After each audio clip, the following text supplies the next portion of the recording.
Saudações! Estamos em mais uma atividade da RNB Cursos, propondo a vocês um tema não apenas gerencial, mas também econômico e que envolve nossa própria prática social.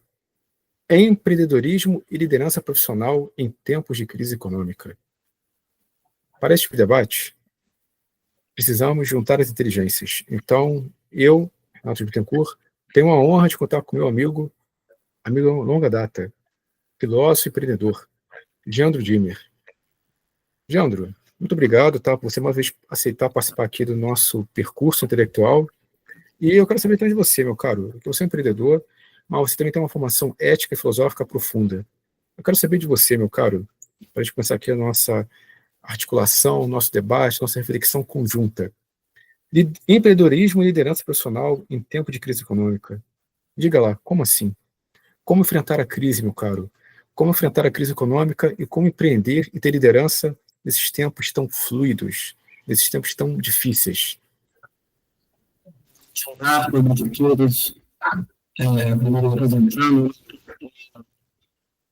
formação técnica, na parte genética, na formação filosófica do Renato, na Federal Brasileira. Depois, do trabalho, depois, entendi a respeito da portuguesa, tive alguns percalços, onde eu tive problemas financeiros, quebrei, mas consegui me recuperar. Durante esse período, enfrentamos várias crises, principalmente foi uma delas a crise da pandemia. Eu tive uma grande perda financeira, mas consegui voltar ao mercado de trabalho. Hoje, novamente, estamos vivendo uma crise, agora uma crise tarifária, uma crise, uma espécie de guerra mercadológica entre duas grandes potências, Estados Unidos e China. Tudo indica que pode se gerar uma crise muito maior, muito mais forte, se eles continuarem por esse caminho, escolhendo de tarifas e taxas e ajustes fiscais. Não há, eu falo a mágica, nem fazer futurologia, mas quando você tem duas superpotências que começam a querer impor taxas de todas as formas, prejudicando principalmente suas populações, ainda mais a potência como os Estados Unidos, que tem um reflexo mundial. É óbvio que os unidades refletem todos, inclusive em nós aqui. Não adianta escapismo, dizendo que isso não é problema nosso, não somos americanos, problema dos americanos. Não esqueça, isso virá aqui também. Então, seria um momento, então, de procurarmos o melhor possível para nos defendermos da crise que vem à frente. Procurar alternativas para nos defendermos, para nos protegermos do que está por vir.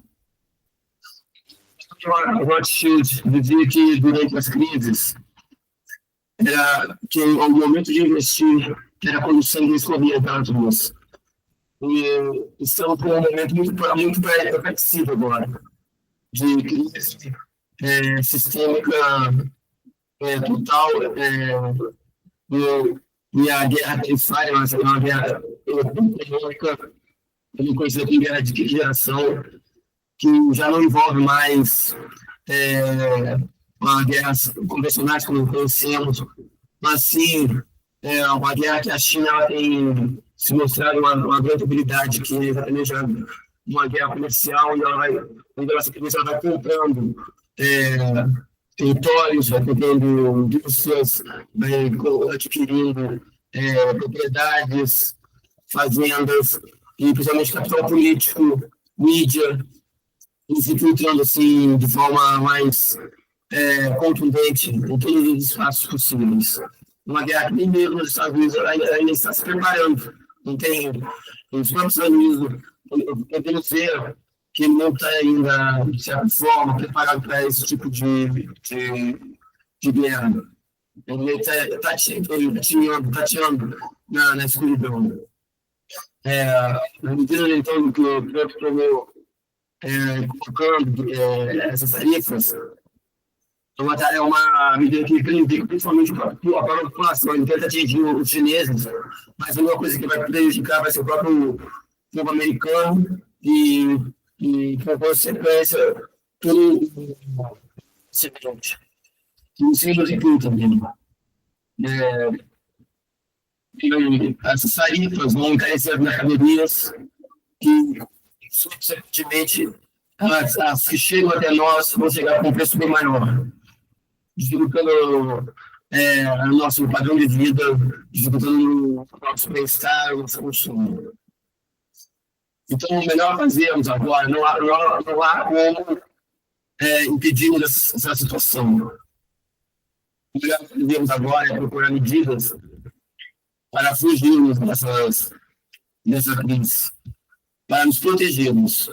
É isso que eu pretendo trazer um pouco aqui para todos nós, e o Renato, claro, vamos fazer aqui as medidas para nos proteger o melhor possível desse momento de crise que estamos vivendo. Você quer acrescentar alguma coisa? Vamos lá, meu caro Jandro, vamos lá. Então, acho interessante, até para destacar, né? Vamos conceituar aqui. Acho que o senso comum, às vezes, pode acreditar que o empreendedor é uma pessoa especial, destacada. Todo ser humano potencial empreendedor. E, né, claro que a experiência de vida, a sua própria necessidade material, nos obriga, né, a nos adaptarmos ao meio e termos novas habilidades, novas capacitações. Né? Qualquer pessoa que ficar parada do tempo, ela vai perder. Né? Ela tem que sempre estar investindo, tem que estar correndo atrás, né, se esforçando, se aprimorando, aperfeiçoando. Gosto muito dessa palavra, aperfeiçoamento. Então, o empreendedor tem que se aperfeiçoar sempre, em estudos, reflexões e percepção também da realidade. Né? E o empreendedor, por natureza, tem que ser anti-burocrata. Porque o burocrata é que está acomodado, né? Está tudo bem, beleza, né? Em qualquer crise, nada afeta ele. Ou seja, tipo, gente é perigosa, tá?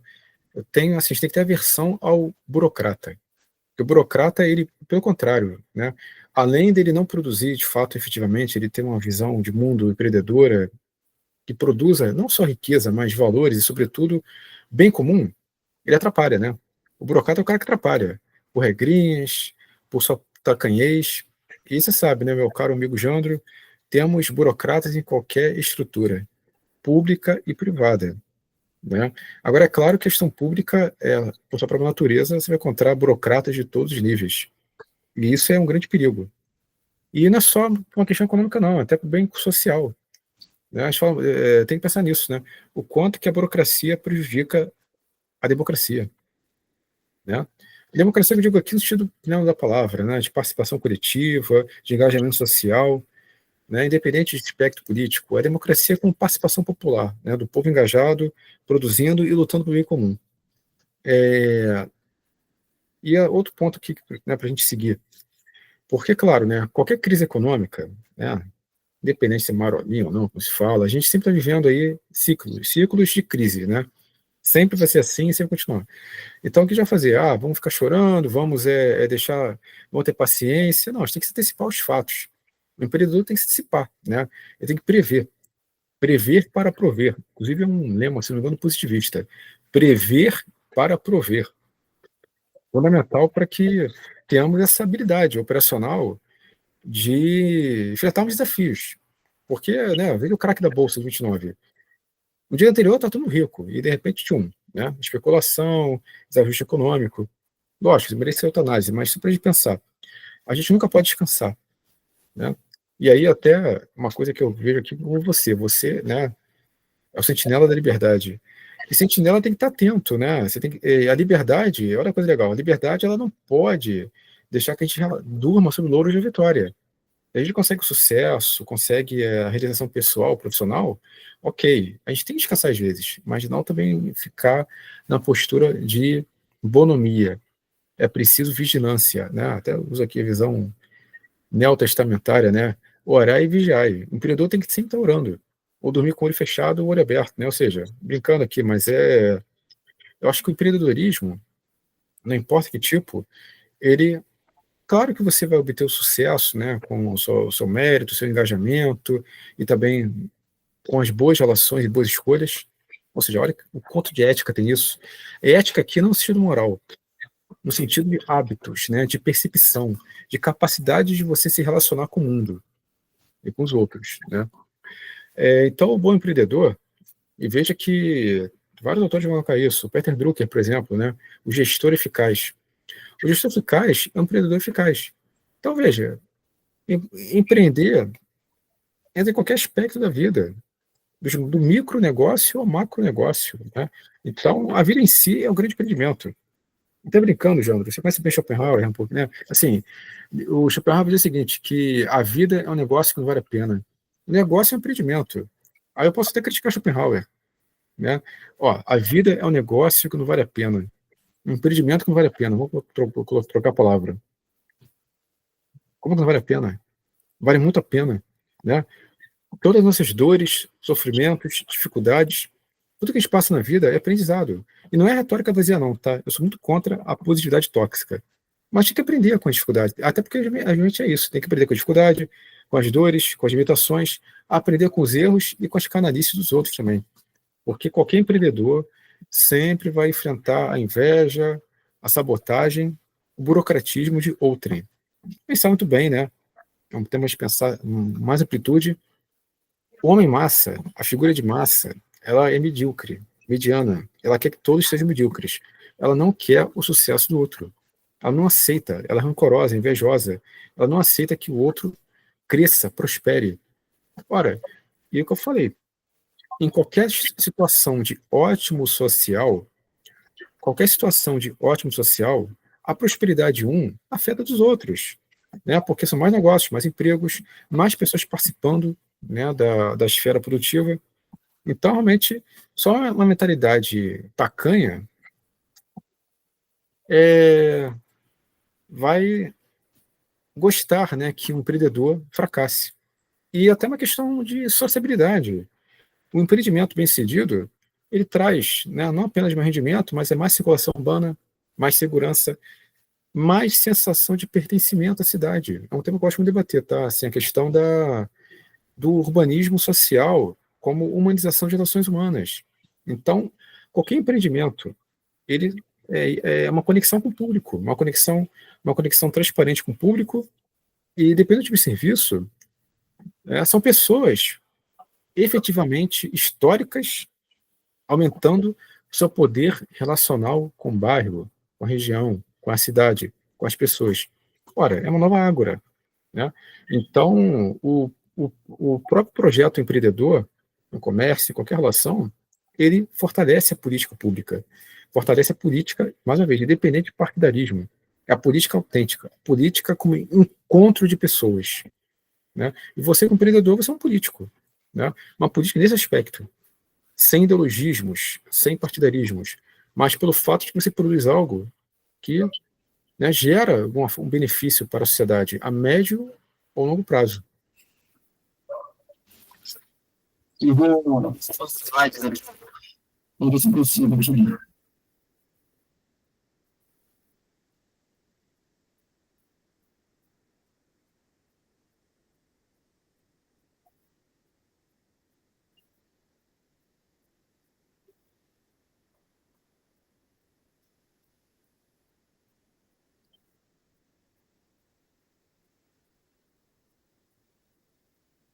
Se quiser ali. Barão de Rothschild. Está aqui, perfeito. A hora de investir é quando o sangue estiver escorrendo pelas ruas, né? Bacana, isso aí. Sim, o barulho de Rothschild é o que eu estava falando metafórico. E aqui pelo ele é possível que não, né? Se falar de forma literal mesmo. E o sangue está escorrendo nas ruas exatamente nesse atual momento.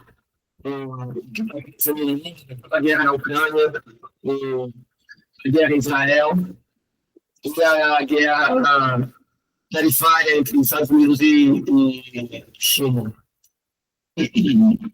alguns analistas importantes, como Peter Schiff e Michael Burry, já falaram que a crise ela já estamos, na verdade, estamos em crise, mas ela virá um momento mais agudo, né, dela nos próximos anos, possivelmente para o ano que vem já.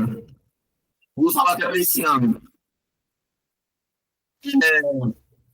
Então, o que nós podemos fazer para nos defender, para nos proteger? O que nós podemos fazer? É importante, é muito importante. Essa é a coisa mais importante de tudo, é nós protegermos essa situação. Nós devemos nos proteger. Mas como? O que fazer? Seria esse um bom momento para abrirmos uma loja, algum negócio próprio, como uma loja? Depende, né? Depende de qual é o produto. O que você vai vender?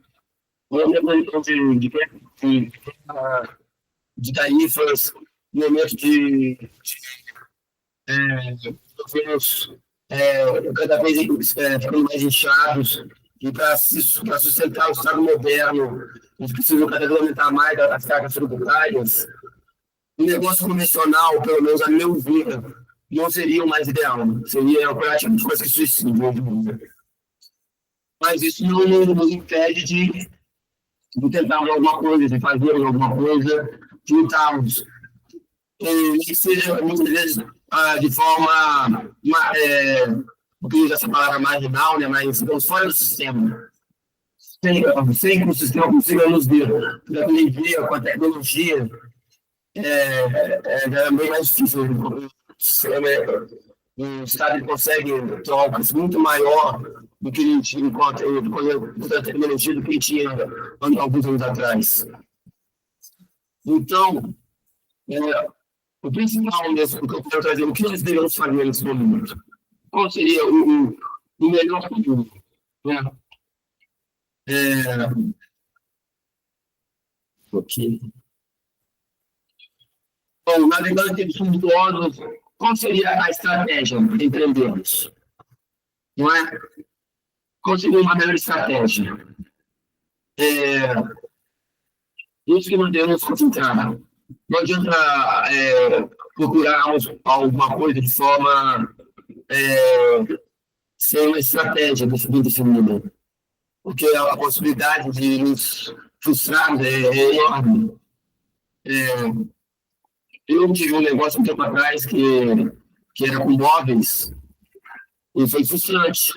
Então, eu tive que fechar as portas, porque era totalmente convencional, foi engolido pelas taxas, pela quantidade de a pagar, pela falta de não tinha, faltava dinheiro para investir no nosso próprio negócio, também era fechar as portas. Então, procurando um mercado mais informal, mais longe do mainstream, eu consegui ter um retorno melhor e consegui ter novamente me colocar de pé, porque eu tinha sido derrubado uns anos atrás.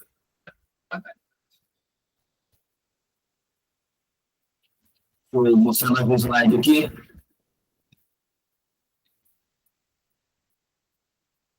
Estão vendo esse slide, né? Bom, o Puma arde e os bárbaros já estão à porta. É o momento que estamos vivendo agora. Está ardendo e os bárbaros já invadiram a cidade. Pelo menos estão à porta. Então, tudo digo o quê? Que é praticamente inevitável um desastre terrível que se aproxima. Porém, diante dessa situação, podemos ver uma perspectiva melhor. Primeiro, nós já temos já um exemplo que a história nos deu, que foi o exemplo de Roma. Um dos motivos de Roma ter caído é que eles inflacionaram a própria moeda, eles misturaram os seus denários de cobre, muitos denários de cobre, e levou a uma inflação enorme no Império Romano, e tanto que o próprio Estado romano não aceitava mais suas próprias moedas se cunhavam, os caras não valiam nada. Esse foi um dos grandes motivos de ter levado Roma, um deles, de ter levado a Roma ao declínio. Houveram outros também, principalmente em âmbito moral. Eu sabia que os babos se aproximavam, procuravam aproveitar os prazeres, né, os apetites o máximo possível antes que eles chegassem. E todo o declínio moral que surgiu no Império Romano acabou levando a queda. Hoje estamos vivendo um momento bem parecido, mas felizmente temos o passado, vai olhar para trás e ver onde que eles erraram e tentar não cometer o mesmo erro e procurar uma tábua de salvação.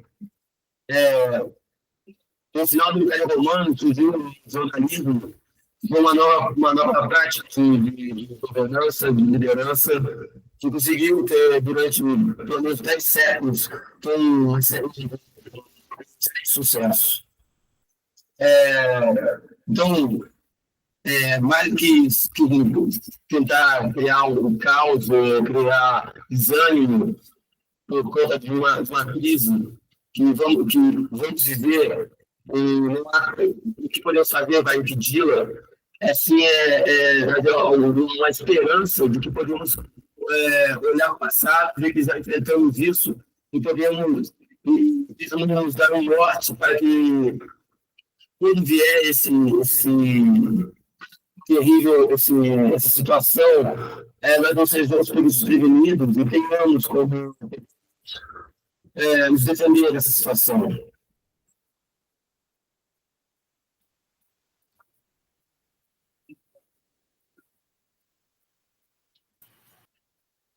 Essa é a escola de Frankfurt, jamais. Escola de austríaca.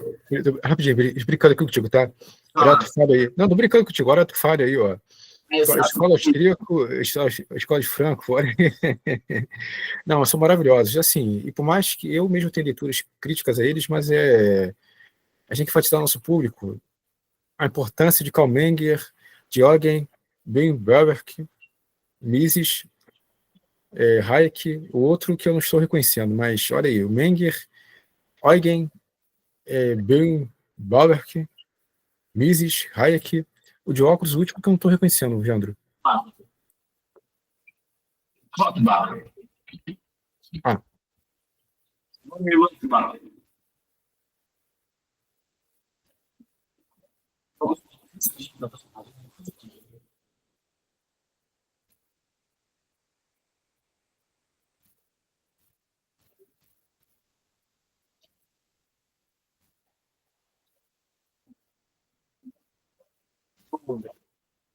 A escola austríaca. Sim. Fala. Não, desculpa, eu não tinha reconhecido a foto do Rothbard. Conheço a obra dele, já li várias obras. É porque ele está muito jovem ali. Eu conheço a foto dele, se já mais com visual, sabe? Eu sei. Tranquilo, vamos lá. Me parece que a escola austríaca, ela teve uma profunda inspiração de outra escola também, que não é hoje em dia tão conhecida, a escola de Salamanca, que é uma escola que surgiu nos anos de ouro da Espanha. E ela é uma escola católica, formada por padres católicos, jesuítas, que já tinham dado início, fundamento aos conhecimentos que são pela escola austríaca, que a posterior escola austríaca levou adiante. E a escola de Salamanca foi até, de certa forma, até muito mais profunda do que a escola austríaca, porque, de certa forma, a escola austríaca ela acaba sendo um pouco mais secularizada. Enquanto a escola Salamanca, não, ela não perde em nenhum momento a ideia do ensino da transcendência. Então, o que nós aprendemos do principal com a escola austríaca, com a escola de Salamanca, é a importância do comércio, do livre comércio para a união das nações, a união dos povos, dos indivíduos soberanos, o comércio, pelo comércio, evitam guerras, conflitos. Quando você dá a liberdade de comércio para os indivíduos, dificilmente você terá guerras e disputas. As guerras e disputas geralmente são travadas por nações, por impérios, por estados que almejam poder ilimitado. Por isso que temos esse tipo de situações como a de hoje. Nós somos dois grandes impérios. Hoje, como eu disse, o governo americano está tentando contra o seu próprio país, contra o seu próprio povo, nessa guerra que a gente faz. Simplesmente ele está dizendo, aumentando as tarifas, você, americano, irá pagar mais caro por conta dos chineses, o que os chineses estão fazendo. Quer dizer, o povo americano pagar pelo chineses, os tarifas os chineses estão impondo. Como se eles tivessem alguma culpa disso. Então, vou tentar exatamente mostrar algumas formas de como nós podemos defender hoje em dia, mas tem como vista exatamente o que a ideia de que a escola austríaca traz, de como o comércio, o mercado, o mercado livre, uma economia que consegue, de certa forma, se vivenciar essas crises e, pelo menos, se proteger dela, para que diga a nossa prosperidade. Renato, você quer citar alguma coisa? Não, eu digo o seguinte, sobre a própria escola austríaca, né, independente de você defender, assim, no sentido mais filosófico, né, sobretudo Mises, que eu vejo um grande filósofo, né, a praxeologia, não concordo com muitas teses dele, mas achei que analisar a importância da obra do Mises especial, que é o debate sobre o consumidor soberano, né, que é um tema que não tem como fugir mesmo, né, para quem é do mercado. Aquela velha frase, né, que no caso ele vai desenvolver com muita sofisticação e de forma bem bruta, que o cliente sempre tem razão. Né? É claro que a gente tem que pensar o narcisismo que isso pode fortalecer no cliente, sobretudo o cliente soberano, que se considera acima do bem e do mal. Né? Que não é o caso que o Mises coloca. Essa frase já está, inclusive, enraizada em Adam Smith, né? De que, por exemplo, o empreendedor ele tem que estar atento aos sinais. Eu acho que é isso, na verdade, o mais importante, atento aos sinais dos tempos, atento aos sinais históricos. Não adianta você querer fazer um produto, serviço que não atrai o público, né? Ou seja, você vai ficar batendo na parede, dando murro e ponta de faca. Bobagem. Você precisa sempre estar, né, disposto a ouvir. E aí tem um exercício ético também, um exercício de auscultar o outro. Entende? O empreendedor que ouve a demanda do público, esse aspecto que o pessoal está colocando aqui, de toda a praxeologia misiana, ele tem compromisso com a alteridade. Ou seja, olha a questão filosófica por trás disso. Entende? Ele não está impondo um padrão, não está impondo um serviço. Até porque ele sabe, se por acaso o público não gosta, vai perder.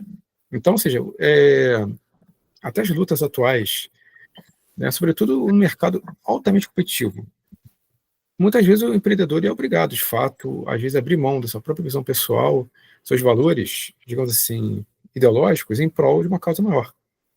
Mas é isso, é a lei do mercado. O mercado não quer saber o que você pensa. Né? O mercado quer aquilo que você faz que seja de satisfação e interesse, né, do outro. E eu acho que isso aí está muito claro na obra de Mises, né, que eu acho que, resumindo de forma muito sumária, até porque ele mereceria uma análise, um curso inteiro, cursos inteiros, né, mas eu acho que é um ponto que, de fato, no momento merece a nossa reflexão. Muito bem. Eu só ia dizer o seguinte, né, que essa guerra histórica que está acontecendo hoje, ela beneficia principalmente os lobistas. economistas, eles se beneficiam disso, porque o que eles pedem, olha, tarife, criem taxas, dificultem barreiras alfandegárias, barreiras do mercado, para proteger nosso mercado. Então, de certa forma, ele acaba criando um protecionismo no mercado para que uma parte, um setor muito específico, um oligopólio, seja beneficiado em detrimento de toda uma população. Então, esse pequeno setor que fornece serviços dentro do país, ele acaba sendo beneficiado em detrimento de todo o resto da população, por conta exatamente da pressão que os jornalistas fazem nos fundos políticos. É claro que essa situação prejudica principalmente os mais pobres, os mais desguarnecidos, os que têm menos oportunidades. Isso diminui a probabilidade de empregos, de crescimento, de a oportunidade de mais concorrência, que vai diminuir a oferta de empregos, vai diminuir a oferta de produtos, os encarecendo, diminuir a qualidade dos produtos também. O Brasil teve uma experiência muito forte nos anos 70, com o governo militar, que foi exatamente um governo extremamente protecionista, criando diversas estatais. Hoje é muito acusado de ter sido um governo direitista, mas na verdade, pelo contrário, é um extremamente estatista, regulador, protecionista. Muito mais do que a gente está fazendo. Bom, isso aí trouxe o Brasil um atraso gigantesco. Tanto é que no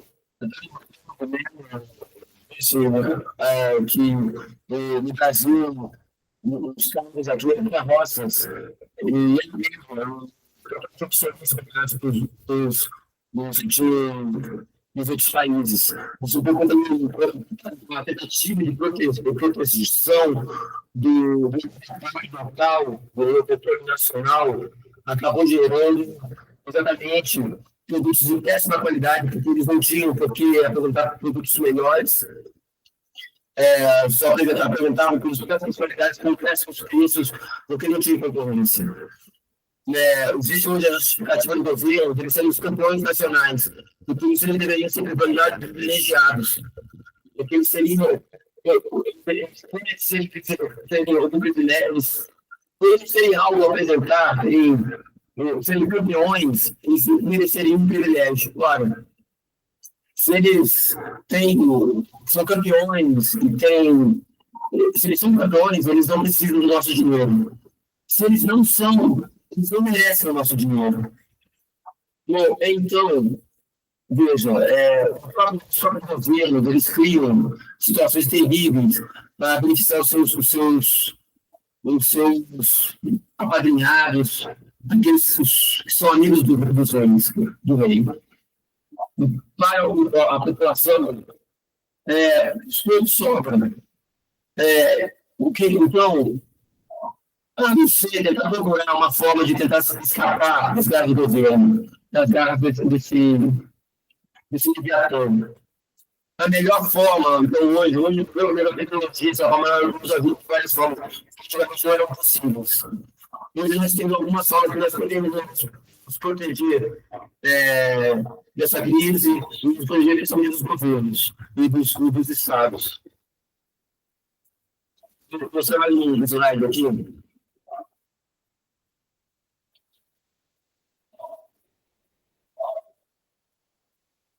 A teoria das 5 bandeiras.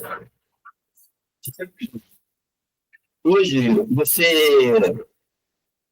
você não precisa mais, como antigamente, né? Antigamente era muito difícil, principalmente as pessoas poderem viajar, poderem mudar de país. A mudar de país no país dos Estados Unidos era muito mais difícil. E hoje em dia também os Estados Unidos não é mais já foi um dia, né? Não é mais a terra da liberdade, a gente já foi um dia. Claro, comparado com o Brasil, é muito mais livre, mas é, hoje em dia existe uma facilidade muito maior de podermos podemos fazer mudar de residência fiscal sem necessariamente mudar de país. Congelar duas cidadania, uma segunda cidadania, um segundo passaporte, sem necessariamente mudar de país.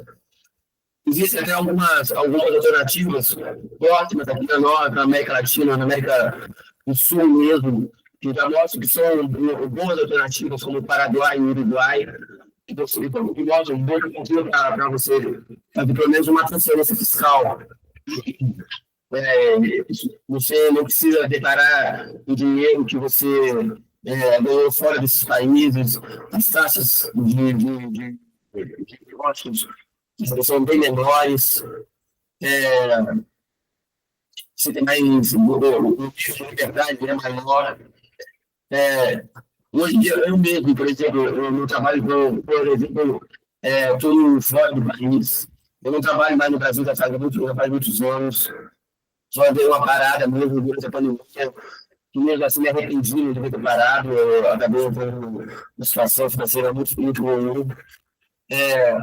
Trabalho fora do Brasil há muitos anos já, graças a isso, consegui até a gente pagando a vista. No pagamento de imposto possível, estou correndo aí atrás de uma residência fiscal. Então, você, hoje em dia, essa facilidade de você poder trabalhar fora, você poder trabalhar em outros países, você poder ter uma residência fiscal em outro país, ela é muito vantajosa, ela é uma grande oportunidade, e pode ser uma oportunidade de nos livrar exatamente tanto de uma crise criada pelos governos, que não consegue fazer quem cria essa crise. Quem cria a crise é o governo. São os governos, os estados que criam essa crise. Essa é uma crise provocada por eles. Porque a máquina estatal está extremamente inchada de state, social security, e hoje em dia já está completamente inviável se a não ser saltando o bolso de todos nós. Então, é mais uma criação nossa hoje, procurar as alternativas, nem que seja mesmo procurando outras residências fiscais de outros países, para podermos nos livrar do Leviatã.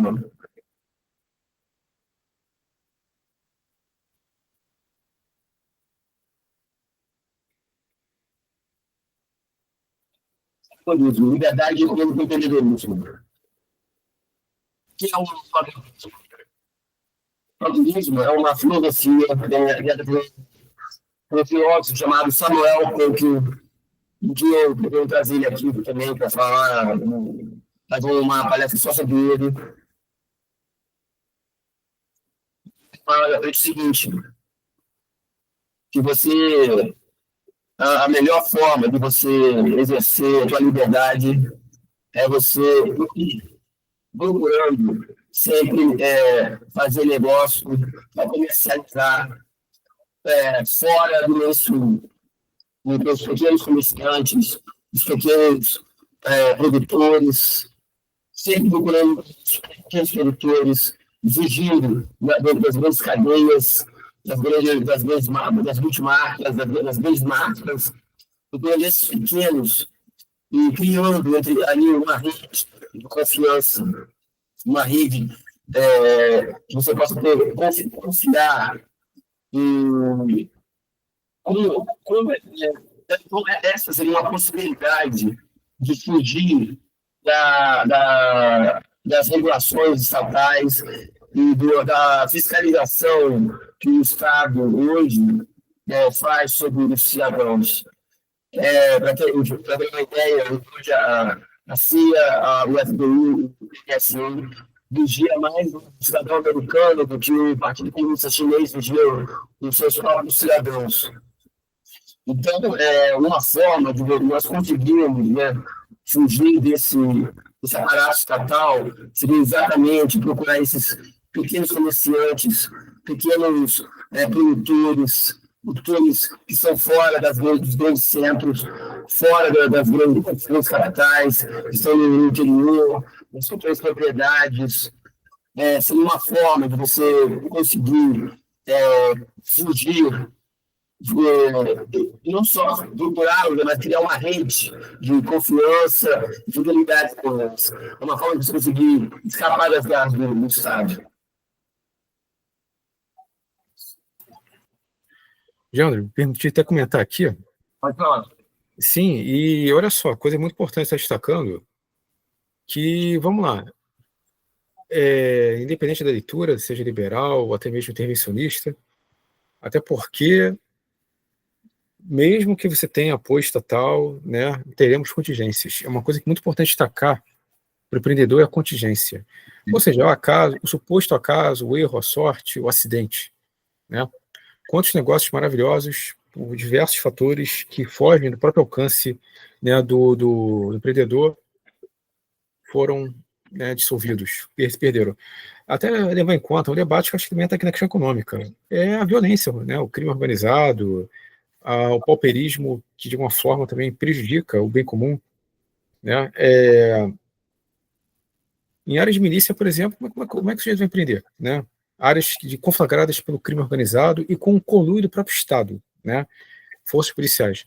Né? Independente de cidade, Estado, a gente sabe que em qualquer grande economia, você vai encontrar, né, situações de corrupção e também de, né, infiltrações extremamente nocivas para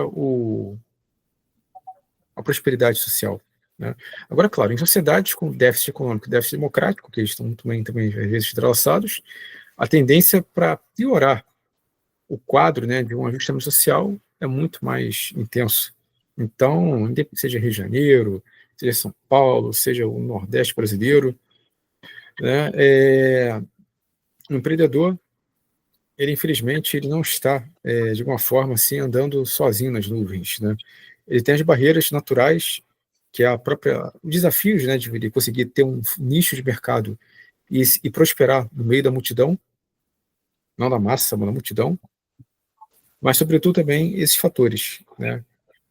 Vários casos nós temos aí de empreendedores, sobretudo de microempreendedores, né, que eles não têm a proteção jurídica de macroempresas, né, que até as macro também sofrem, né, os abusos das infiltrações criminosas, né, e acho, obviamente, que para cada grande crime contra a economia, nós temos uma mãozinha de figuras influentes, né. Então, esse debate é importante colocar e uma denúncia também, porque a gente precisa pensar que, né, a tendência não é um pessimista, mas realista. Você vai encontrar muito mais mediocridade do que singularidade.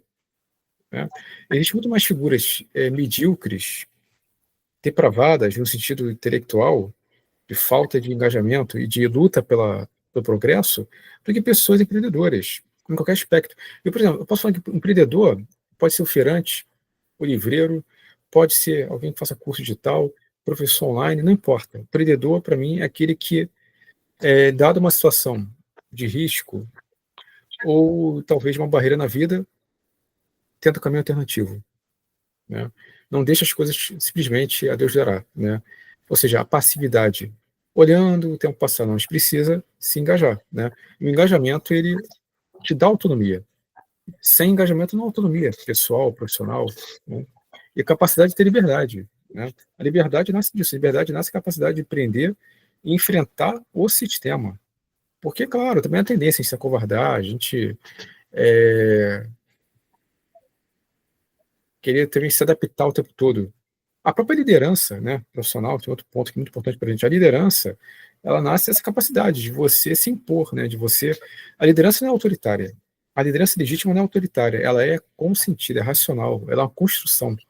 Ela não vem de cima para baixo. Ela é uma construção consensual.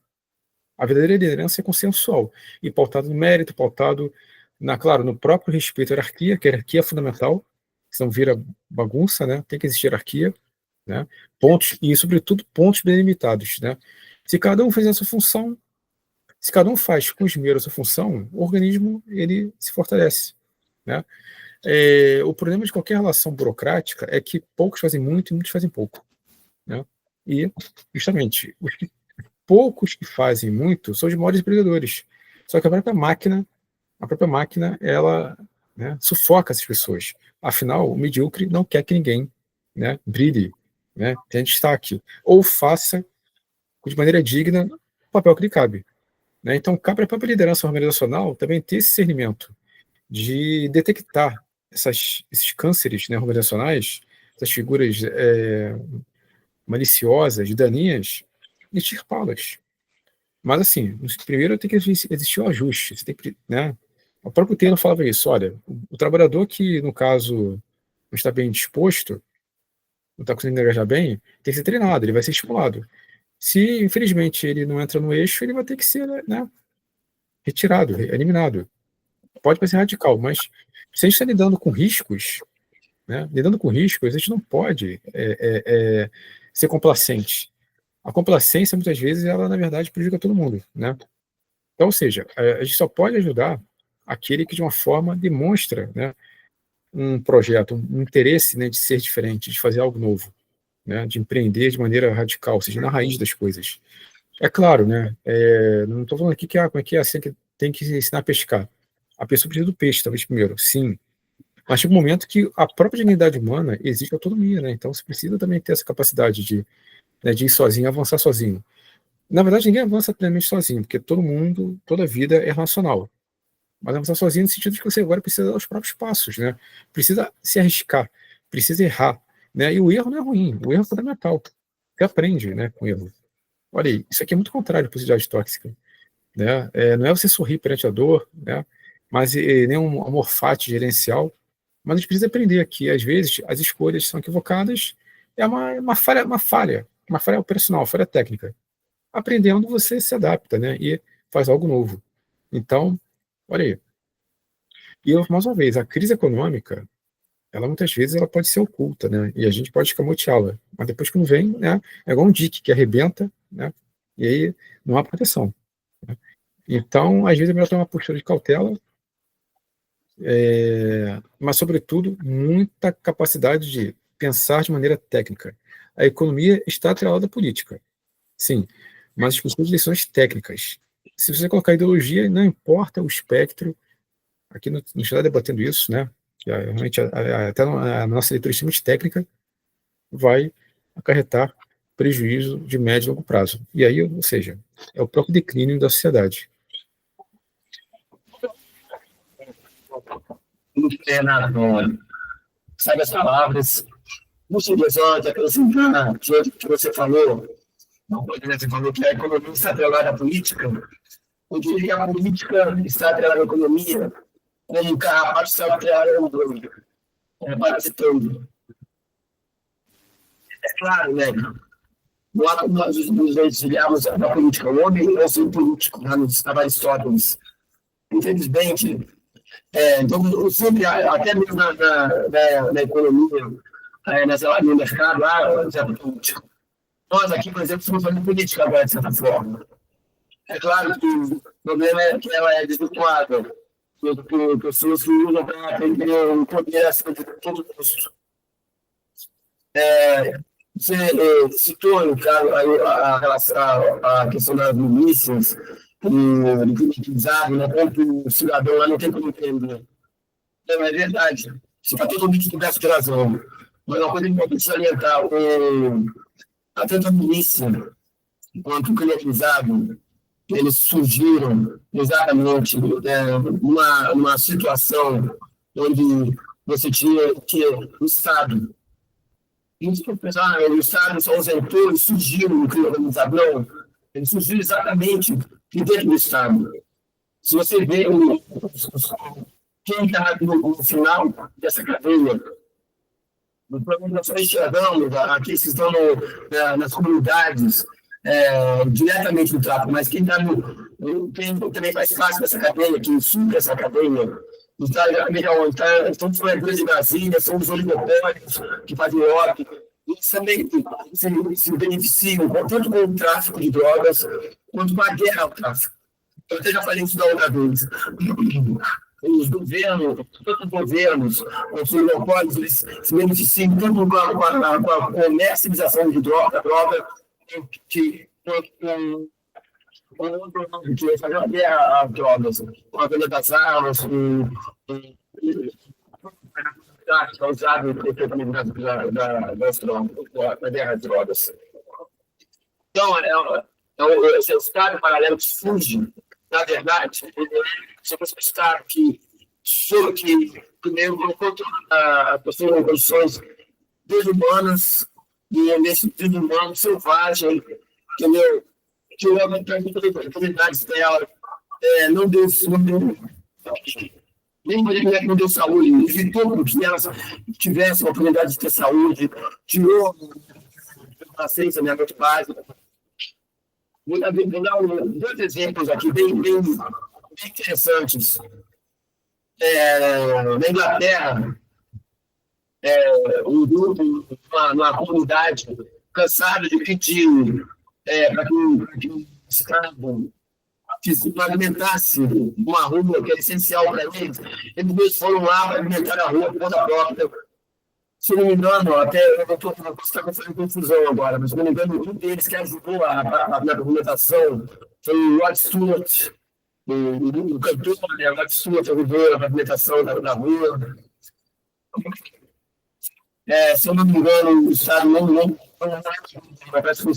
gostou dessa atitude, foi lá e retirou o asfalto, porque você vê que era uma situação completamente irracional, um gasto totalmente irracional dos recursos. Muito, temos aqui no Brasil mesmo, no Rio Grande do Sul, uma população que já estava tinha uma ponte para fazer uma migração de um lado para o outro do rio, nunca conseguiu que o Estado atendesse essa necessidade. Então, eles se juntaram, contrataram uma empresa privada, e a empresa privada construiu a ponte. O Estado tentou derrubar a ponte. Eles entraram na justiça, por incrível que pareça, por um milagre, impediu que essa ponte fosse derrubada. Então, o Estado construiu uma segunda ponte paralela ao lado dessa. Com as enchentes que teve no Rio Grande do Sul, a ponte estatal ela foi abaixo. A ponte que foi a ponte do povo continua lá até hoje. Então, o Estado ele cria essa situação terrível que impede as pessoas até de conseguirem empreender. Criam esses estados paralelos que são o narcotráfico e as milícias. Mas uma coisa importante, você falou, né, de como que a mentalidade é maior do que exatamente os empreendedores, sim, essa é verdade. Por isso que eu acredito que a salvação ela é individual, né? Nós não vamos encontrar eu não acredito em soluções coletivas. Eu acredito em soluções individuais. Eles podem procurar por si mesmos soluções para escapar dessa crise, para se proteger dos estados. Coletivamente, eu não acredito. Então, por exemplo, essa é a greve do iFood que teve um tempo atrás, né? Você vê uma coisa completamente racional, uma greve de pessoas que são praticamente autônomas. Siga adiante.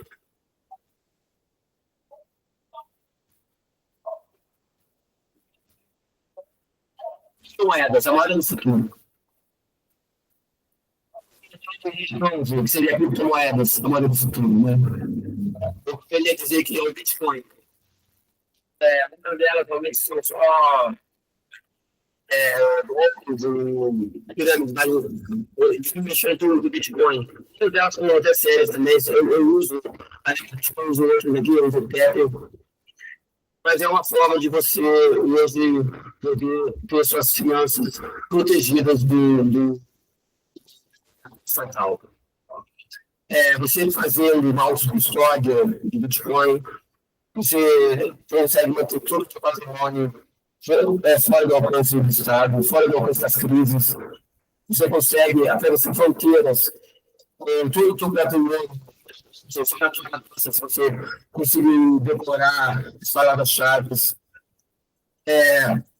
Então, eu conversando um tempo atrás com um conhecido meu, que ele queria uma conta no paraíso fiscal. Eu falei para ele, o Bitcoin é o paraíso fiscal do povo. É a forma de você ter o paraíso fiscal ao seu alcance, sem precisar. Os paraísos fiscais já são só para pessoas ricas. Né? Então, ali você tem um que é exatamente para pessoas que não são ricos como nós, para serem alcance a isso. Eu baixei no celular um aplicativo que você, chamado Cast, eu consigo uma criptomoeda. Eu encontrei esse aplicativo na época que estava tendo aquela história que os Pix ia ser quebrado, ia ser taxado. Houve uma revolta em relação a isso. Eu encontrei esse aplicativo. Você faz um depósito de técnico pela criptomoeda, variada com dólar, e pode gastar à vontade. Nunca, pelo Estado, você é um estrangeiro que está no Brasil gastando, fazendo compras, e só. Você não aparece para o governo. Então, veja só, né? Você tem a tecnologia que o governo usar para você, para te espionar, para te vigiar, para te manter certa forma no cabresto, você também pode usá-la, né? Para você também, para você livrar do livre estatal.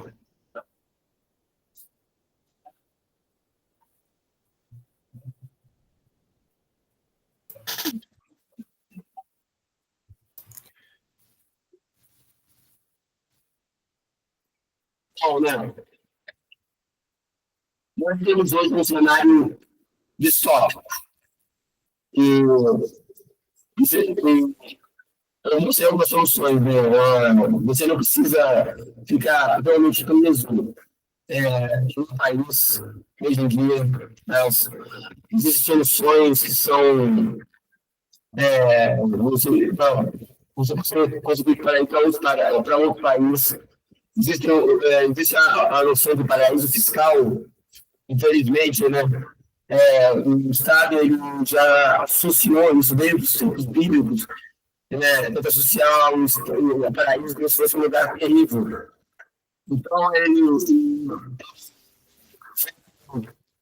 Então ele quer nos impor a ideia de que o mesmo certo é sobre uma espécie de inferno fiscal, que é o que nós vivemos hoje sobre o resto do Estado. Outra solução, exatamente, é uma solução ambientalista, que procura pequenos comerciantes, pequenos produtores, e fazer um vínculo de confiança com eles. E a possibilidade de você também começar a operar em criptomoedas, somente Bitcoin. Uma forma de você conseguir salvar seu patrimônio do Estado. Realmente são excelentes, são ótimos ativos, mas extremamente regulados, extremamente controlados pelos governos.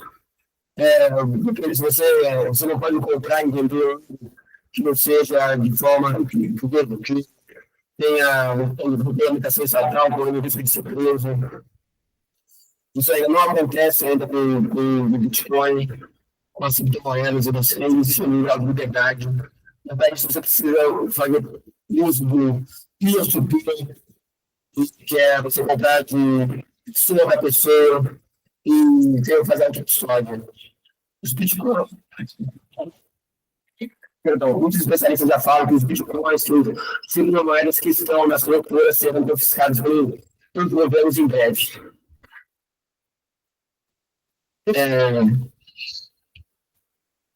Gostaria também de falar um pouco sobre a crise que estamos vivendo atualmente. Então, você pode ver uma delas que motivou foi exatamente essa descompensação na balança comercial. Os Estados Unidos, a China, ela tributava muito mais os Estados Unidos do que o contrário.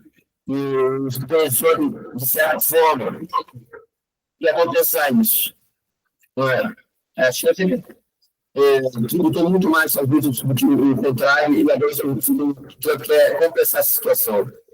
Porém, como eu falei, maneira tributária, para quebrar todas as cadeias de produção no mundo inteiro, trazendo uma crise para todo mundo. Se a China ela começar, de certa forma, porque tentar, como socializar essa crise, passando para os produtos para outros países, nós vamos poder ter uma rede de tarifas e taxas que vão atingir praticamente produzindo com uma crise sem precedentes. Então, é mais do que obrigatório ter problema com essas crises.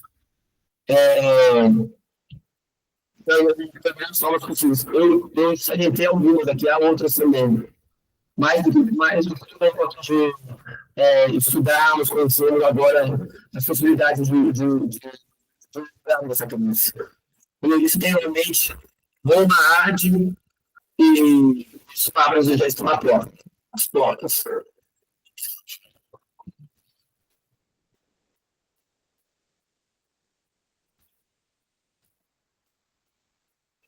Esse gráfico aqui é bem interessante. A produção de reservas de terras raras. Só a China é o maior possuidor de terras raras. A China e a Rússia são os maiores possuidores de terras raras do mundo.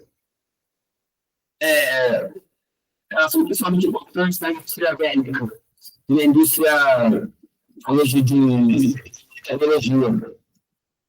Nos Estados Unidos, que praticamente ele depende, ele necessita dessas terras raras, como que ele vai conseguir manter um know-how tecnológico, se ele vai estar na China com preços exorbitantes, ele está simplesmente dando um tiro no próprio peito. Fora, quer dizer, fora que de todas as cadeias, quebrando todas as cadeias de consumo do mundo, mas quem mais vai sofrer serão os consumidores. Eu fiquei sabendo que o Taiwan falou que ia todas as serviços zero. Se todos os países resolvessem tirar as suas tarifas, as suas tarifas alfandegárias, as suas barreiras comerciais, os Estados Unidos, ele com certeza quebraria em poucos dias. Não teria como continuar essa situação. Mas para os países fizessem isso, eles teriam que diminuir muito o Estado moderno, que hoje é colossal.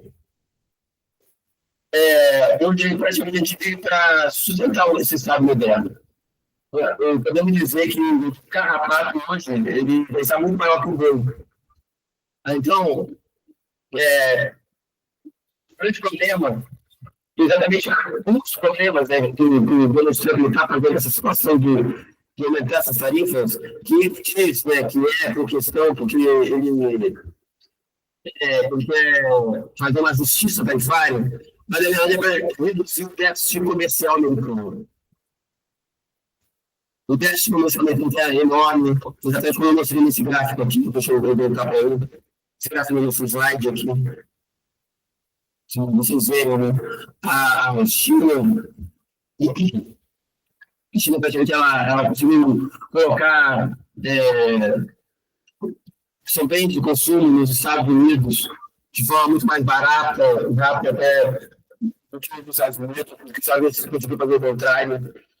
Como os Estados Unidos conseguiram fazer isso, eu teria que diminuir o seu Estado de forma realmente colossal, tirar Social Security, Welfare State, Fed. Seria, sinceramente, isso é praticamente impossível, improvável. Não há a menor possibilidade de Estado seguir para esse rumo. gêmeos, sabe, sempre segue para aumentar ainda mais esse tamanho.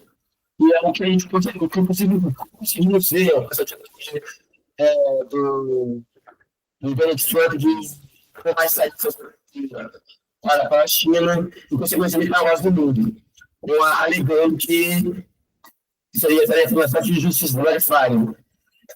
Quando, na verdade, podemos fazer um pequeno déficit orçamentário. Bom, parte os amadores e temos que colocar estratégia, que foi exatamente o que eu tentei trazer aqui para todos nós. Será que você gostaria de falar alguma coisa? Vamos lá também, claro. Meu amigo Jandro, te agradecer, né, pela sua disposição, porque é sempre importante fazer uma experiência dialógica, juntando nossas expertises. Vejam bem, né, todos vocês, nós viemos da filosofia, migramos para outras áreas, e a gente não perde esse estofo, né? E filosofia não é só ficar preso ao texto, mas é também pensar economia, pensar política. E, meu amigo Jandro, o que você colocou muito bem, realmente, política em tudo. Isso aqui é um ato político. Não é partidário, nem ideológico, no sentido assim, marxista da palavra, tantas perspectivas, né? Porque nós estamos pensando o quê? Pensando aqui a sociedade, o homem, né? Olha, eu só discordo uma questão, mas é claro, isso aí são pontos operacionais. Eu acredito que há uma convergência entre o individual e o coletivo, né? Mas não o coletivo massa, realmente. Não tem como pensar massa. Mas o coletivo conectado de corpo e alma, ou seja, pensando de maneira propositiva, você mantém a singularidade, né? Mas claro, isso aí é uma coisa muito assim, complexa também, porque, infelizmente, mais uma vez, em um ponto que a gente vai ter oportunidade de abordar em breve, né? Sempre penso isso, é o problema da massificação na cultura, na sociedade, nos valores. E o quanto que a massificação ela prejudica o empreendedorismo, nega a capacidade de liderança e, por sua vez, cria, né, verdadeiras catástrofes econômicas. Então, a todos e todos, nosso muito obrigado. Vimos hoje esse belo debate, essa bela reflexão em empreendedorismo, liderança profissional em tempos de crise econômica. Então, até a próxima. Muito obrigado. Sucesso a todos nós. E ao final...